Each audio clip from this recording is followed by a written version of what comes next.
We return now to the Immigration and National Security Bill. Democrat Chris Murphy of Connecticut is one of the three key senators who negotiated that agreement. He joins me now from Capitol Hill.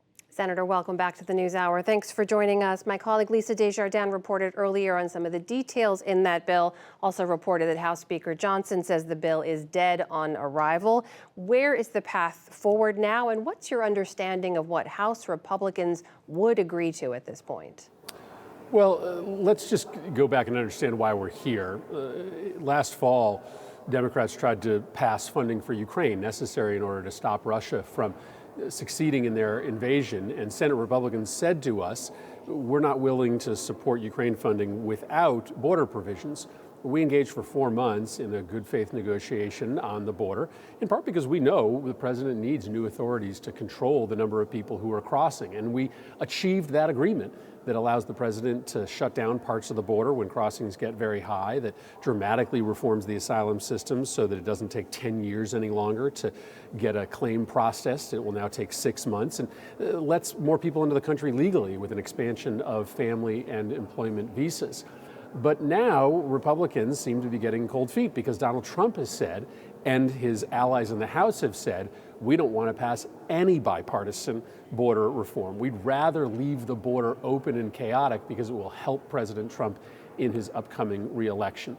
I still believe that there's enough Republicans of good faith in the Senate that we can get this passed. And if we do, then I think that show of bipartisan support for the border, fixing the border, and Ukraine can maybe unlock a pathway forward in the House. You've faced some criticism from your fellow Democrats as well, progressives in particular. The caucus chair, Pramila Jayapal, said Democrats are giving in to extremist views. She said President Biden and Senate Democrats have fallen into the same trap again. Are you worried that the bill could alienate your progressive base? Yeah, listen, there has been nothing done on immigration in Washington in 40 years. And that is because both parties have refused to come to the middle and try to find some common ground. This is an old-fashioned compromise, one that we don't often see in Washington these days, in which there are going to be some Democrats that vote no and a lot more Republicans that vote no. But what we've achieved, I think, is important. The reality is this country can't handle 10,000 people coming every day to our southern border with the resources that we have.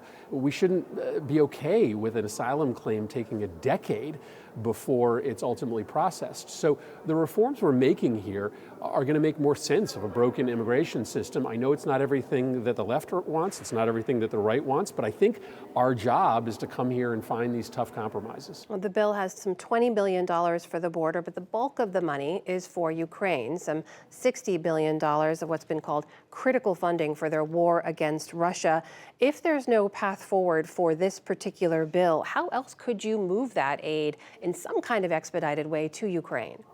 Well, right now, Republicans have not identified any other path, right? The reason why we are talking about these two provisions being put together is because Republicans demanded it. And so we can't forget the reason why we are at this moment. But I think that we need to call Speaker Johnson's bluff. I think he doesn't want the Senate bill to succeed because he knows there would be enormous pressure from some elements of his own caucus that support Ukraine funding to bring it up for a vote in the House. So I just think the Senate needs to do the right thing. The right thing is to support this bipartisan compromise that fixes our border and gets funding to Ukraine.